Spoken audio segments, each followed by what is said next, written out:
Gab, let's start with you in case you fall asleep on us. Who you are, what Okay. you do, and what brings you to this conversation about and having an unbeatable mind. Okay. What I do is digital marketing. I've been doing it for a decade now. I have an agency. We do full funnel strategy and creative execution, specifically for course creators and coaches. That's what I do. And I'm sorry, I didn't really read yet the topic for today. I'm That's about to okay. do that, but I'm still excited about it. You That's okay. mentioned, yeah. So after this, I will send you the link to make sure you're in my community, and you'll be able to Right. download the book summary on this book. And Okay. it's a great way to hack your learning system. You can read the 6-page summary, and I practically read one a night, and really feel like I'm accelerating that learning curve, especially if I'm studying a particular topic. So Mhm.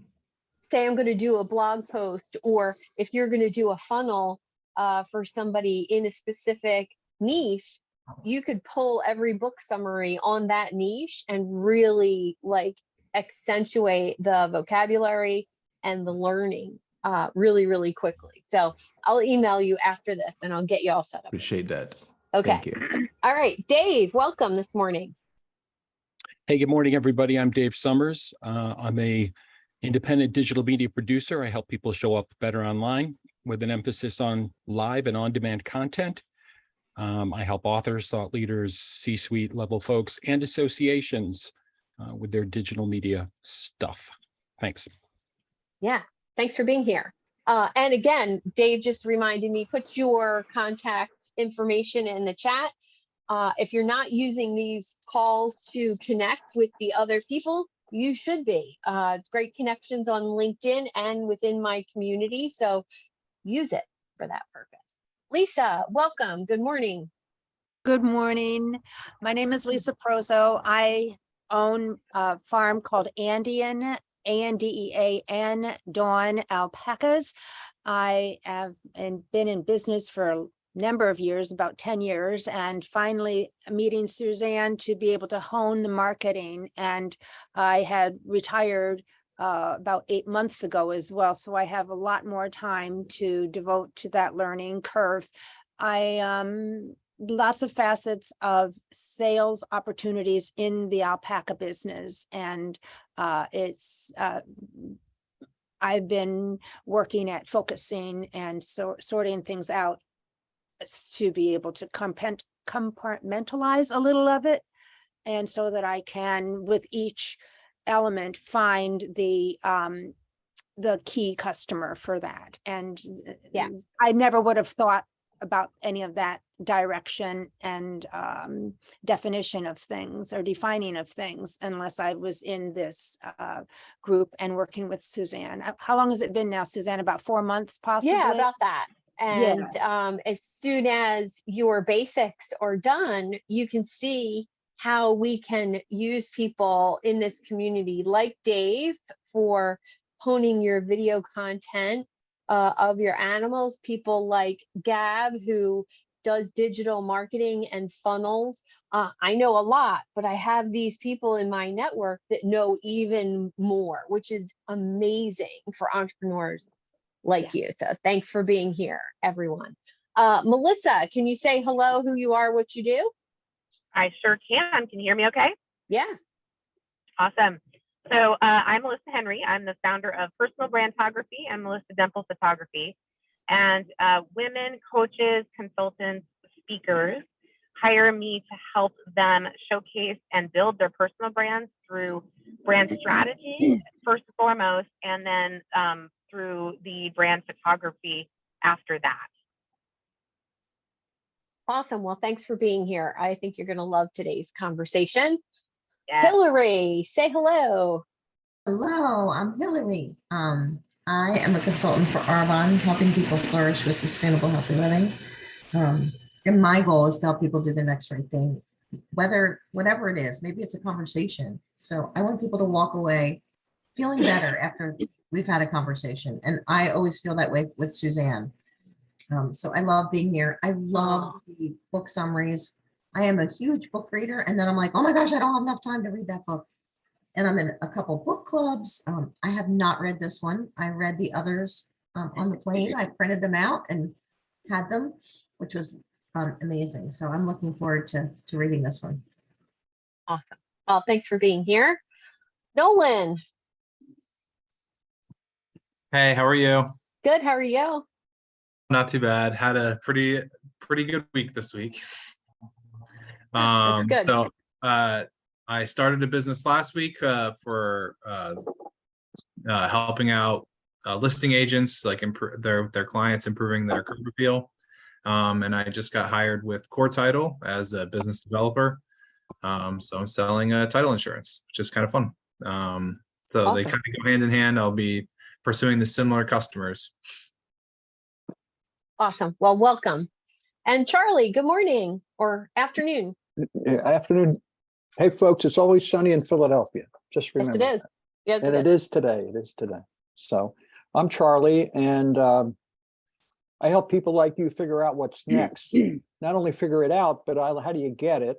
And then how do you keep it so that you have more fun, you have more success, and you have more meaning in life so you can make the impact you want to make at this stage of your life. Awesome. Well, thanks for being here. And don't forget, put your contact information in the chat. And let's jump into a little backstory first here on the author of this book is a man by the name of Mark Devine. He is a Navy SEAL, and I'm not super familiar with all of his history before that, but knowing that he made it to the Navy SEAL level, there's a certain mindset that goes with that. And I was in a coaching program for 3 years with Brian Johnson, and Mark Devine was one of the teachers. So I had the very fortunate time to spend with him for over 2 hours in a mindset course. And here's what I took away from that. The guy really is so super humble, and he's a real life superhero, some of the things that he's done. And one of the things I learned as a professional athlete and as an older athlete, performing at that elite level is really so much a part of your head, so much mindset involved in performing at that level. And I want to read to you part of this book. The first premise of the book is to win in your mind. This goes for business, this goes for relationships, this goes for athletic performance. And here's his quote. I think by now I've made it clear that SEALs operate at an elite level because they learn to control their mind first and establish a win or a positive outcome internally before they enter the fight physically. This is the first premise of having an unbeatable mind. And there's steps to that, which I love. Tangible steps to becoming stronger mentally. One of the core foundations of what I do, and people that are attracted to my community, to me as a person, typically have those things in common too. So I want you to start thinking about, what's the number one mental strength that you possess? Is it perspective? Is it resilience? Are you creative and you think of different ways to do things? What is it about your mind that makes it work differently than your ideal client? So our ideal clients typically come to us to solve a problem. And it's because we think about that problem differently than they do. So one, I want to read the tips that Mark goes into in this book. step one is to focus your mind and prevent it from running all over the place. So focus. We all know that that's an important skill for us. Step two, as you learn to discipline your monkey mind, you begin to learn to connect with your internal witness or judge. That's right up my alley. Step three, to feed your now clearer mind with the superfood of success. Positive imagery, positive visualization, affirmations, positive emotions directed towards that outcome. And then step four, to activate daily training, moment by moment, to visualize and respond through practice. And then number five, take action and recruit like-minded people to be around you. Does any of that sound familiar for those of you that know me? All right, I'm going to open up the floor. What's your number one mental strength? I'll start. Positive energy. Yeah. Yeah, I've never experienced Hillary in a bad mood or quiet or. You didn't see me in the hospital last month. Well, we were texting and you were still freaking happy when you were in the hospital. Writing on my, I actually ran out of ink on my whiteboard pen. So I'm like, I need another one. So I was writing so much. That's great.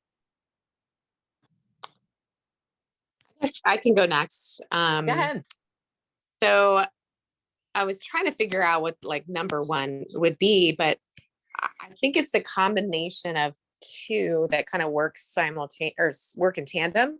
Mm-hmm. So I think it would be creativity and vision that I have for others. Like I can see this, I can see how all of the pieces fit together, you know, and I can, and it's just, it's kind of a thing for me. It's like, I can see the whole big picture and then how the different pieces fit together in a way that my clients don't see.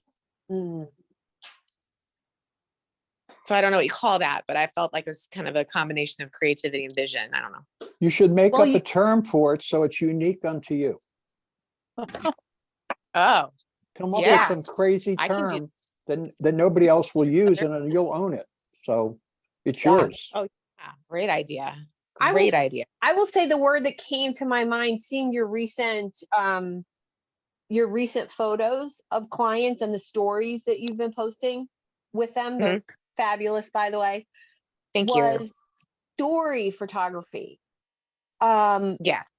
It's almost like, especially that last picture I just saw of the entrepreneur going like this.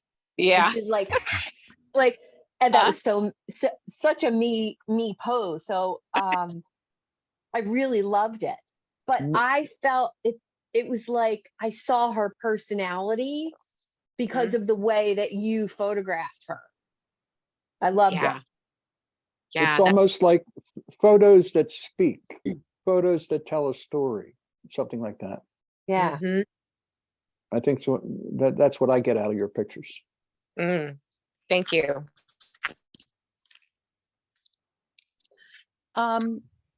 I don't know if it's so much about how I think or how you originally phrased it. Mine is at this point, because of the 30 plus years of work I've done with psychiatric patients and mood disorders and addictions and such, my more developed traits are to be empathetic, intuitive with my gut.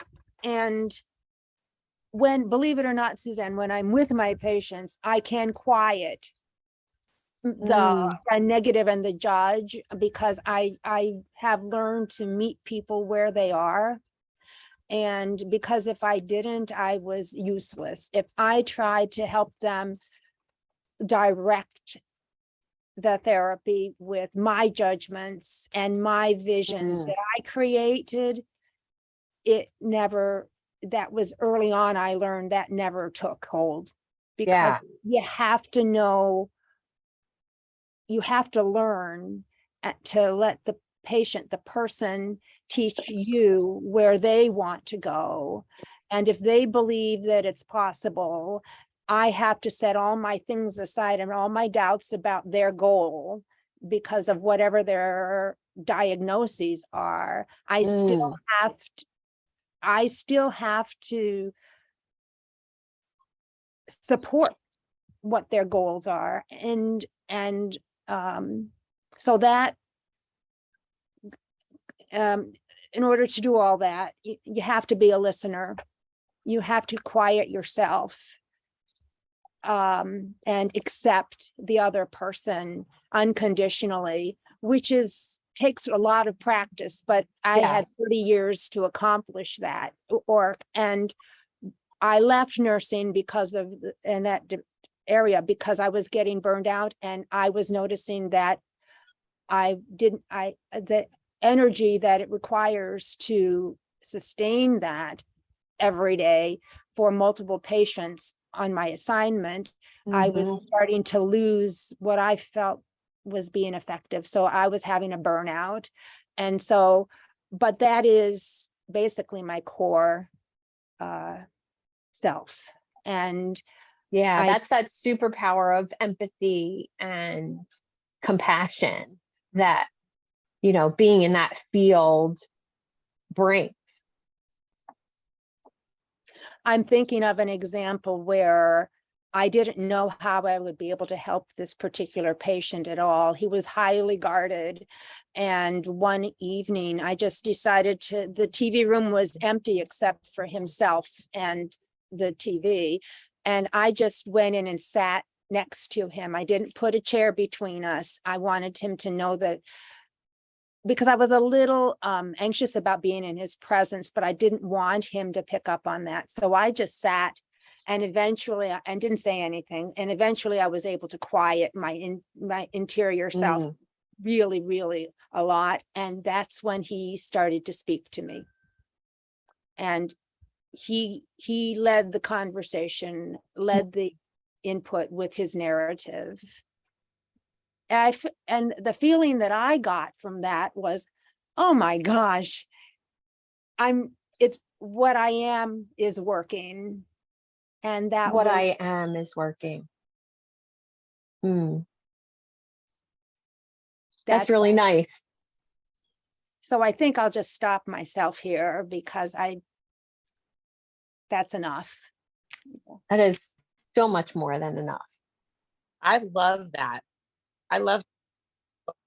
That's so good. What was that, Melissa? What was that last part you said?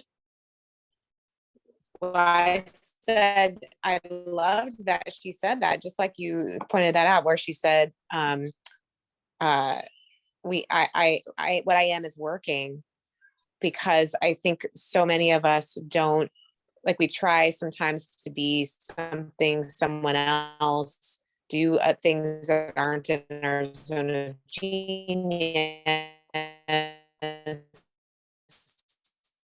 Oh, you're breaking up a little bit, Melissa. Etc. But what you are is enough. It's like way more than enough, just like you said. Yeah, love it. Anyone else have anything to add? I'm sorry. Let me get on my computer in a minute. Okay. I'll just jump in. You've heard the term OCD, right? Yeah. I'm not that OCD. I'm a different type of OCD. I would consider myself to be an optimistic, creative deconstructionist. How about that? You got to explain that, Dave. You got to explain that. Say it again. I got to write this down. This is good. Word salad. I'm an optimist. I generally see the bright side of things. I look for the good in people. The glass is always half full. It's probably more than half full all the time. And when I work with clients and I solve their issues, or we partner together on working with stuff. I always take the high road. We always end up smiling with the result. Creative. It's just my background. Anyone who knows me knows I immerse myself in all kinds of film and cinema. I have a special love for great documentary films, and I seek them out and I talk about them on LinkedIn. Every so often I shoot out a recommended documentary thing, and that's not always at the top of everybody's list, but I found some amazing ones, particularly over the past year. So if you're looking for documentary recommendations that are a little weird but will blow your head off, I can help you with that. So the creative side, and creative in the way I get my job done. Again, creatively, I know enough to be dangerous. I'm not a designer, but I know an awful lot of designers. I've read all the Edward Tufte books and design books and art theory books. I don't have a bachelor of fine arts degree in graphic design, but I do have one in film and video production. And finally, I'm a deconstructionist. What does that mean? I'm not a destructionist, I'm a deconstructionist. I think a lot of times people, when they're looking for an audio or a video solution, they want the Industrial Light and Magic or the Pixar version of something. When the fact of the matter is they don't need that. They're probably already sitting on a healthy library of really good video.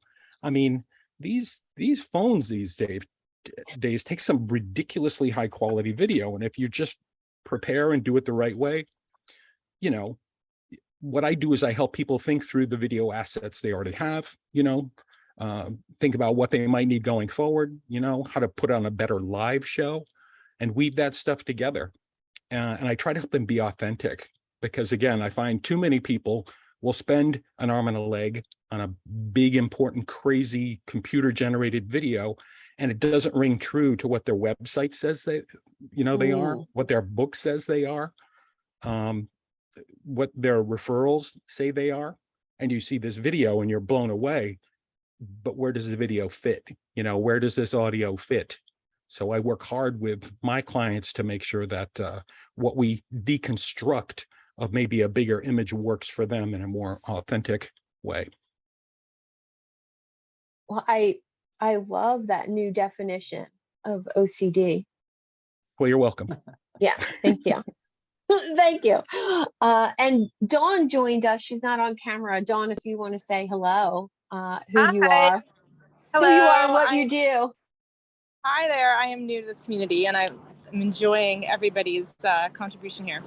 I am a holistic coach. I've had a business for 17 years, and for about 13 of those, I was a movement therapist. I really focused on teaching somatic movement therapy, and shifted more into coaching over the last 5 to 7 years, and also working with entrepreneurs on their thought leadership messaging. So yeah, that's what I do. And I love the conversation here. I would say that my superpower, the first one that came to me was perspective, but then I actually think it's compassion and perspective. I feel like I help people really turn towards themselves and also lean in and turn towards others. So really find that internal metric of being able to shine the light and, be able to really see themselves with compassion and see other people with compassion. And I feel like that's what produces momentum and movement and connection, obviously. So yeah. Well, I'm excited to have you here in Yes. the community, and I want to just acknowledge something that I didn't know who Dawn was, and all of a sudden she was on my radar, and she's in the community. And how cool is it to go from total stranger to actually having a conversation? And where do you live, Dawn? I live in Atlanta. Atlanta. Yeah. Wow. Well, and Well, I'm trying awesome. to think how I found you. I found you in the GrowthWorks community. That's I right. use Another- GrowthWorks. Yep. Yeah. And also a dear friend of mine just joined your community, Paula Shepard, a few weeks ago. Yeah. And then her and I did a coaching program together last year. And then anyways, and I also started using Heartbeat. I'm going to launch a Heartbeat community because I'm so Amazing. over social media. Yay. Not over it, but I want to shift my energy into a containable container. Yes, that was exactly my goal. And It's beautiful. Built. I can't wait. Let's chat about it because yes, I've got a call with you. So I've got oh good. just finishing up my schedule. So yeah, thank you. But thanks for the welcome. You're welcome. I appreciate it. You're welcome. And Yes. Stephanie just joined us. Hello, Stephanie. I don't know if she can come on. Hello. Hello. How are Hey. you? Good. How are you? Good, good. Just tell us who you are and where you're from and what you do. Okay. I'm Stephanie Farris. I am from Medford, New Jersey, and I wear two hats. The first one I say because it's simplest. I'm DJ. And the second is I am a registered Bach flower practitioner, which means I work with your emotions, help you balance your emotions using these tools that were created from a doctor from the 1930s. It's really cool. Well, thanks for being here. Thanks for having me. Yeah. All right, let's continue our conversation on this book, Unbeatable Mind. The next topic, which is, this was one of the things that was so unbelievable to learn from Mark, not only from the book, but from my class with him, was that confidence, self-confidence, is actually a character trait and it's a skill. So if you've ever met a Navy SEAL, that is one thing you could say about them, is that they have self-confidence. But for me, to learn that it was a character trait and a skill that could be developed, I was like, ooh, tell me more about that. So apparently, the skill to develop self-confidence is to rack up small, achievable victories.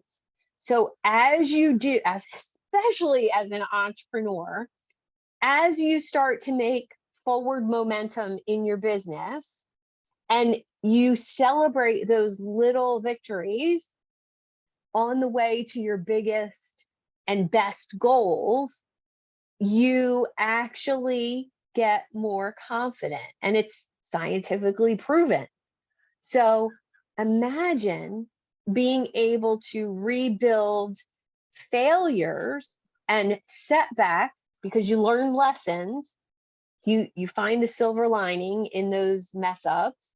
And with those two things combined, you have the self-confidence to attack any challenge. Why? Because you know if you screw up, you're going to learn something valuable and you'll do it better the next time. So one of the things that Mark talks about in the book was extreme competence. What was fascinating to me about competence is that wherever you have confidence in something, say, like, I know I'm a great swimmer, you can attack things in water because you know you're a great swimmer that maybe you wouldn't have done. And I joke, I've joked about this my whole life, that if there's a sport that involves water, I'm not afraid to do it. If there's a sport that involves jumping out of a plane or heights, not so much. So I have confidence to do something I've never done before in water because I have the foundational skill of swimming. So if you're an entrepreneur and you're looking to grow your business and you have foundational skills like Dave's OCD that he just talked about, he has foundational skills which bring him more confidence in his business. So let's go there. Let's talk about your foundational skills and how it adds to your business. And I'm going to pick on Hillary because she had some foundational skills from before she started doing what she's currently doing. And I don't even know if she even sees those foundational skills. She's an incredible networker. She's an incredible connector, and she remembers things about people. So what would you like me to talk about? Your foundational skills that make you good at what you do. So If it's what's so different. interesting is the first job I had out of college, networking was not necessary. I loved people, and I was in a business that was male dominated, so it was sort of fun to like, I'm the girl walking in a print shop. No one does that. And then when I switched to selling printing, I didn't love being in the office. I was so used to being on my own every single day, except for a half a day every 2 weeks. And all of a sudden they said, you have to be in the office. So I joined everything. I joined Chamber and BNI, and I did Sandler training, anything to get out of the office. And I still had this guilt. And I think about this now, like, why was I feeling guilty? This is what I was supposed to be doing. I'm in sales. I shouldn't be in the office. So I learned how to make myself happy by being not in the office and being with people. And I just love people. So I just networked and built this great network of people because I loved people. And then I found I liked leadership, and I didn't know that before. So it was fun to help other people network. And I ended up being part of the Princeton Chamber and helping new members. And we started a new group for the ambassador. We called it the Ambassador Committee. Because of what I was doing, the president of the chamber said, how would you like to do this? And I was like, okay. And so we now have an ambassador committee that I've chaired for, I don't know, 11 years to help members get acclimated and be comfortable. And I tell people, when you go to a networking event, if you're not comfortable, set a goal before you go. And maybe it's to meet 2 people, and maybe you can do that in 10 minutes and you meet 2 people and then you leave. But you build up that confidence because you set the goal to meet 2 people and you're like, now maybe I'll stay. So it's been fun. And so that's helped me in my business today because I love people and connecting people. And my business has, some people are like, whoa, one of those. And I was like that too. And when you understand it and learn about it and know that we're not in the convincing business, we're in the sharing, educating business, then it makes it so much easier to grasp and understand and have belief behind it. I love that. Anyone else?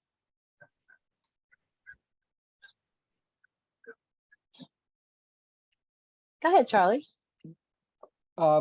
I got a phone call once from a colleague who works for the Gallup organization.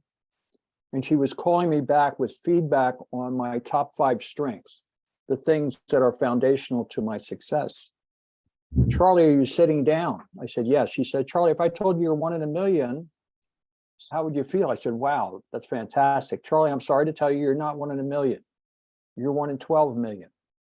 And I said, what do you mean by that? We ran your strengths against a database of people that do what you do, and you're 1 in 12 million. So that really gave me confidence. And what it does is all of the strengths I have perfectly align with the kind of work that I do with my clients. So that, number one, those strengths gave me confidence, that which supports my competence. So I come across as someone that is able to deliver on the promise that I make. Not because I want to, it's just part of who I am. Just as it is with Hillary. Hillary is who Hillary is. Yeah. And do you think, now I know because I've worked with Charlie in the past, and I feel like being aware of your strengths is one of the things that's really important. I encourage all of you to take the saboteur assessment that I have. If you're interested, let me know. I'll send you the link to take that. The VIA character strengths assessment, I can send you the link to take that. That's your positive psychology, innate character strengths. Those 2 give you a good idea of what your strengths are, and if you're going to self-sabotage, how you would do that and what that looks like. And I feel as though knowing those, you're able to be more self-aware when things are going well, or when things aren't going so well. And that builds up that, what Charlie is saying, knowing, being able to double down on those strengths because you know what they are. You can articulate what they are. But what they do is they help you fight your imposter syndrome. Those moments where we say, maybe I'm not cut out for this. Maybe everybody's right, that maybe I'm crazy. But but we have to know who we are so that we can push through those that head trash, if you will, to be able to deliver what our clients want us to deliver for them. Yeah. Thanks, Charlie. That's a great reminder to know your strengths and, know your weaknesses, know what I'm not good at. That's been something very helpful as well. I don't beat myself up anymore about those things that I'm not good at. But I had to really conceptualize, ooh, I'm not good at that. And if I'm not good at that, and that's something that my business needs, well, my choice is either get good at it or have somebody else do it for me. That's really the only two choices, because you can't keep sucking at something. Not if you're going to be unbeatable, right? Gab, do you have something to say about your networking that you've kind of grown into lately? Yes, I How has your have. confidence grown? It has grown immensely for the past few weeks. I I've see also it. found out that, like Hillary, one of my first jobs is in sales, and they say that if you're going to have a first job, it should be in sales. It forces you to grow. It forces you to meet a lot of people, and I found out that it is a foundational skill for me. I've had these tools in my toolbox that I didn't know I had. So I just had to pull them out after 10 years, being an entrepreneur, just focusing inside my business, not networking at all.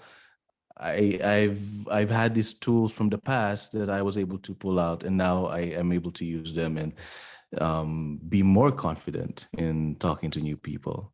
So I guess that's it, Yeah. working in sales gave me those tools, foundational tools. And did you forget that you had them? I did. I think I did. Yeah. Because I'm not a natural at it. Like, I am an introvert. I'm not outspoken. I'd rather listen than talk, right? But as they say, the best salespeople are those who know how to listen, right? And how to really get into what the client needs, and match them with something that will solve those needs. So I guess I didn't know I had them because I wasn't paying attention. My attention is over here, so it was a pleasant surprise, and I'm enjoying it now. Yeah. Well, I'll just say that the progress, or I won't even say progress, but how you show up is confident and powerful. Like, unless we had talked before, I would have never known. So you do have that innately in you, which is really cool. Yeah, people keep Yeah. saying that. Yeah. Yeah. Sometimes I had to fake it. I'm really nervous. I don't know. Sometimes I don't know what I'm saying, but eventually it works out. Yeah. Or sometimes it's midnight and you really should be sleeping, but I know. I appreciate you being here. I'm glad to be here. Well, thank you, my friend. All right. So I'm going to put something in the chat that's going to spark our next and probably final little tidbit from this book. And I hope you like this as much as I do. These are really the 4 steps that Navy SEALs use to overcome negativity. Now, when overcoming self-sabotage or internal judgment, negative voice in your head, whatever you want to call what keeps you from being the best version of yourself, we all have it, it destroys your performance. It destroys how you show up energetically with other people. It doesn't let you get as connected or as vibrant as you could possibly be. So if I was having a negative thought about my speaking right now, or my connecting abilities, or my coaching, or my tech abilities, recording this and looking at notes at the same time, if I was having that negative story in my head, I couldn't show up as powerfully for all of you. So these 4 steps are amazing to get you past that self-sabotage, that negative voice. What do we have to do first? Number 1, you have to know it's there. You have to be aware of it. You have to hear that voice. You have to name it, call it out, witness it. And then you have to have a way to interact or stop those negative thoughts. I use a bracelet to remind me. It's a string bracelet. It'll wear off and fall off, and I'll get another one. But that bracelet reminds me of my sage powers, my good voice, my confident voice, my strong voice. And if that negativity comes up for me, or I call myself a negative name, I won't go into those here. They're kind of funny, but we don't need to talk about that here. That stops that negative voice. Number 3, redirect your mind with some self-talk or imagery or something positive. That could be a power pose.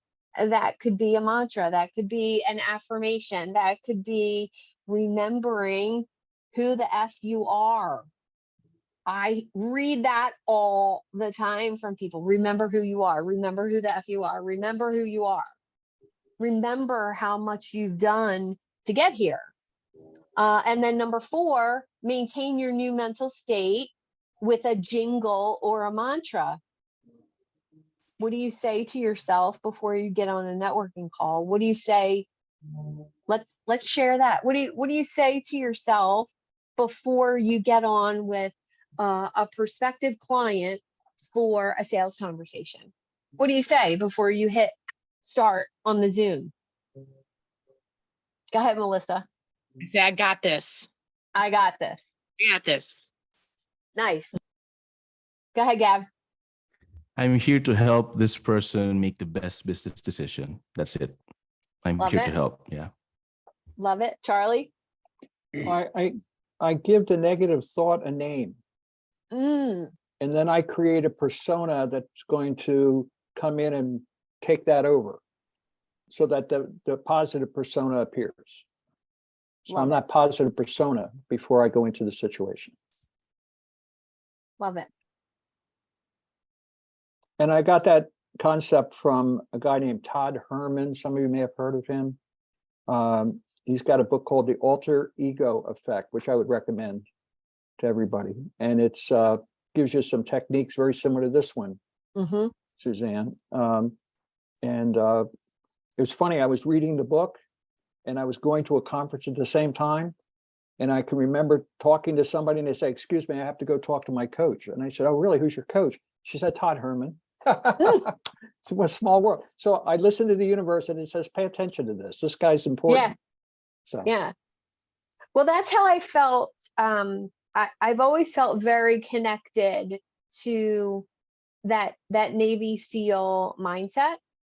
Not that I wanted to go through SEAL training and, do any of that things to myself physically, but mentally, how strong they are to overcome physical limitations. And I look at the people I used to help as a health coach who were overcoming injury or disease or obesity even. You have to be mentally strong to tackle any of those things. So I think that's part of the attraction for me. Any final thoughts, questions about maintaining that positive, unbeatable mindset?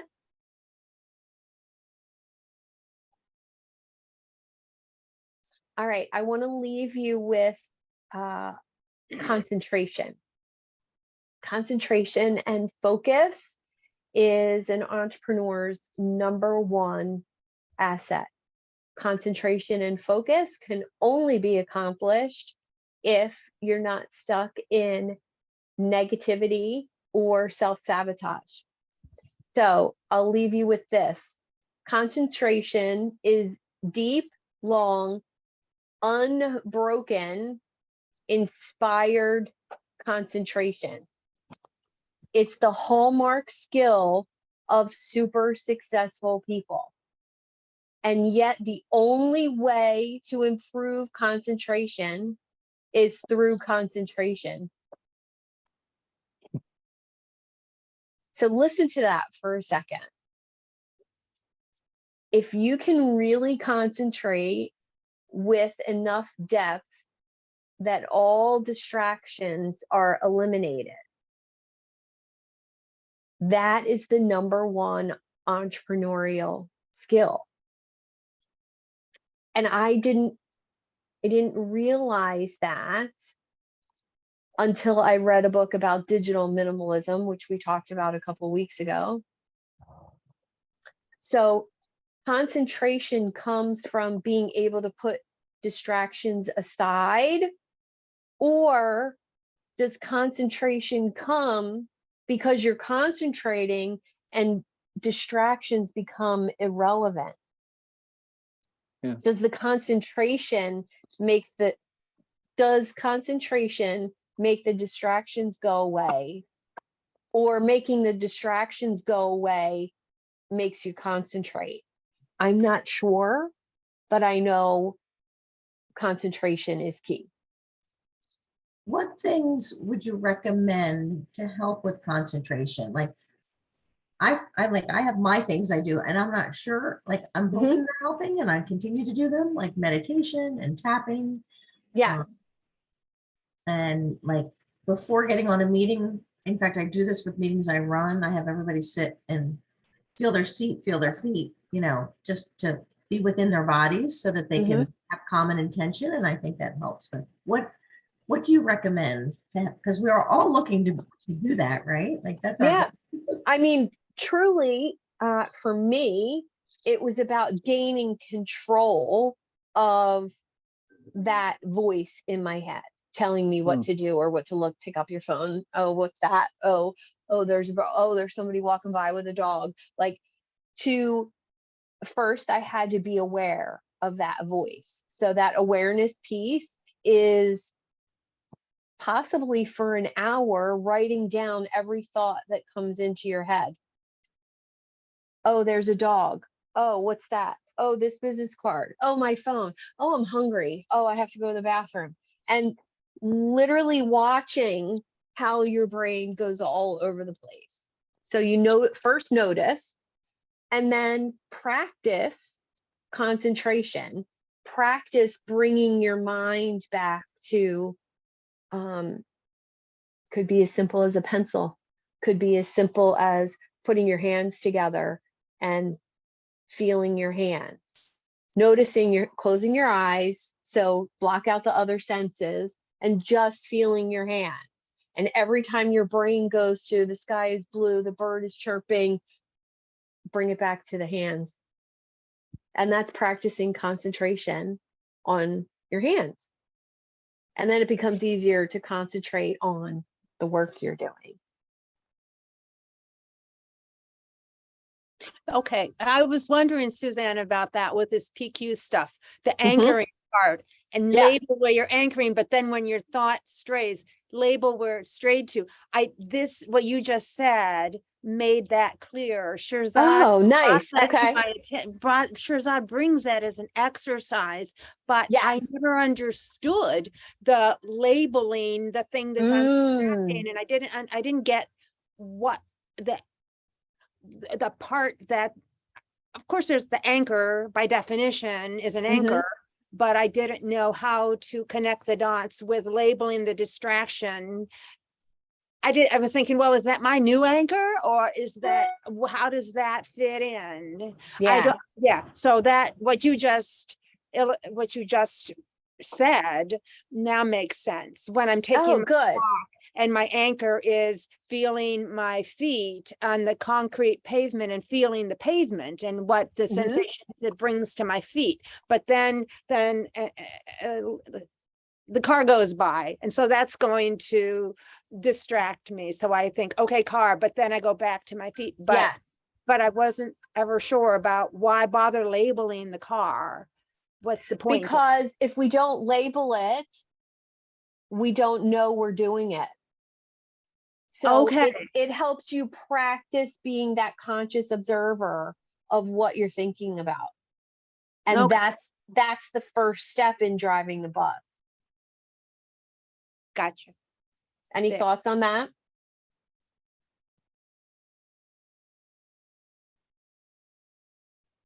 Is that a question to all of us? You just figured out. Yeah.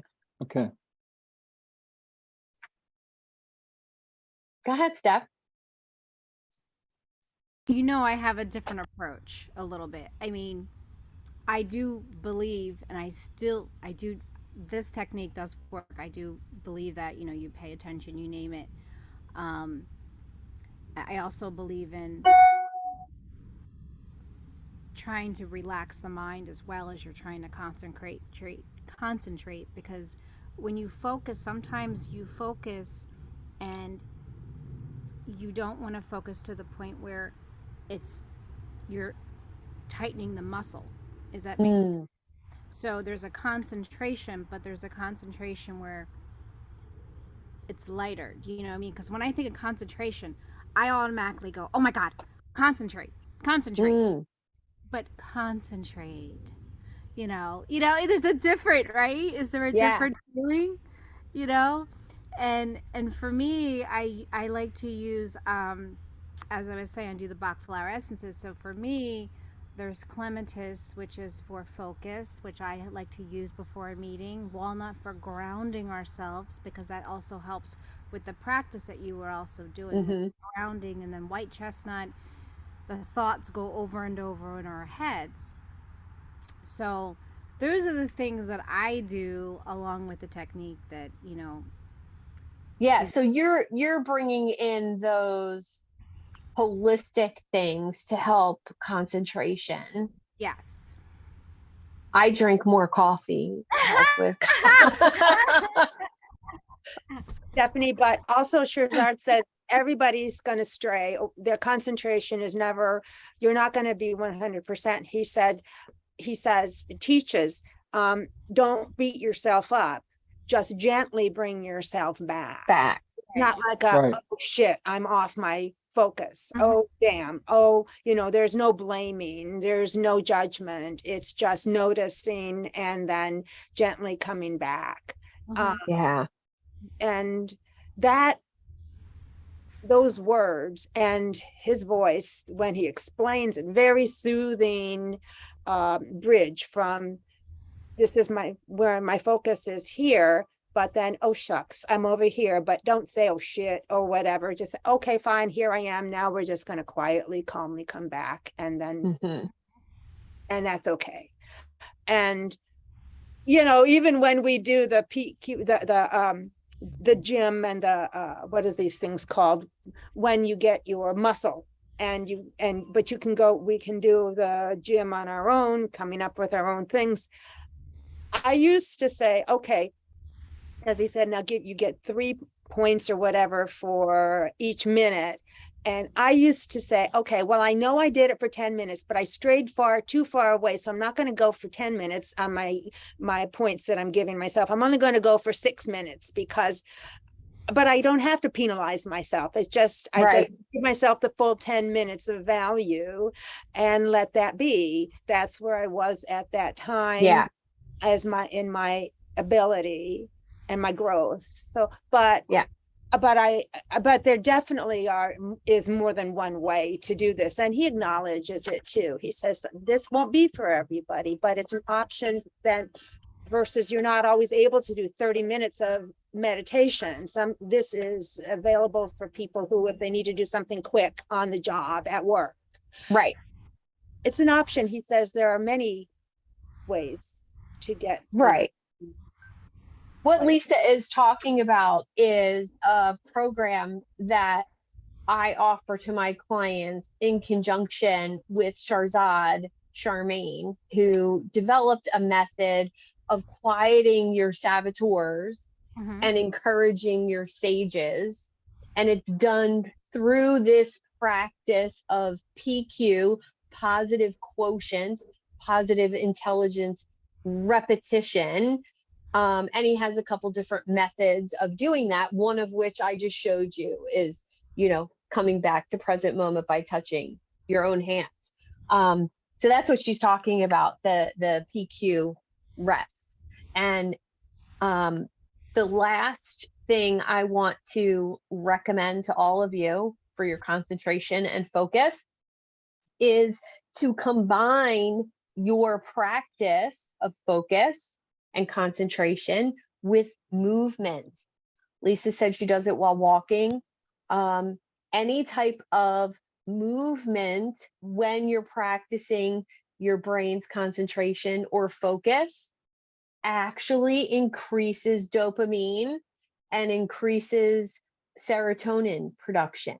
So if you're practicing your mental focus while you're walking or doing yoga or Tai Chi, or even just breathing, that habit is going to stick with you so much better than if you just try to practice concentration while you're typing at the computer. And that's where I'll leave you today. Dave said standing desk, that helps, or no? It does help. Yeah. I've been at a standing desk for the past, before it was cool. And it's a game changer for me. It's just my energy level is very consistent. Yes. Throughout the day. You know, the only time when I was back in corporate America, the only time I would really sit was, you know, meetings and lunches, commuting, you know, that kind of thing. Yeah. Yeah. Agreed. Now, does that enable you to stay taller, Dave? Okay, no comment. That's for a future meeting. Thanks. There we go. We don't even know how tall each other are Well, right I'll now. tell you, So, I'm huge. I'm gigantic. Yeah. There Anyway. we go. There we go. This is great. This is great. all Thank right, you. guys. Well, I'm going to wrap it up. Any final thoughts, words, wisdom? Now you're bringing all the wisdom. Thank you so much, Suzanne. This is great. Oh, I'm sharing other people's wisdom Okay. and what I've learned from it, You're- and how you're- what you're- was that, Charlie? You're curating it. Curate, knowledge brokering. There we go. Knowledge brokering. But truly, I am who I am, and I'm capable of doing what I do with my clients, with my community, all of these things, because I leverage other people's knowledge inside of my head. I do have some original thoughts of my own, but that's a whole nother Zoom conversation. But this idea of, you know, taking a book summary and then being able to digest it quickly and talk about it with other people has always been a dream of mine, and to watch this group grow and have these conversations. Thank you, each and every one of you. Appreciate you. Thank you. Thank you. Gab, go to Take bed. care. Thanks.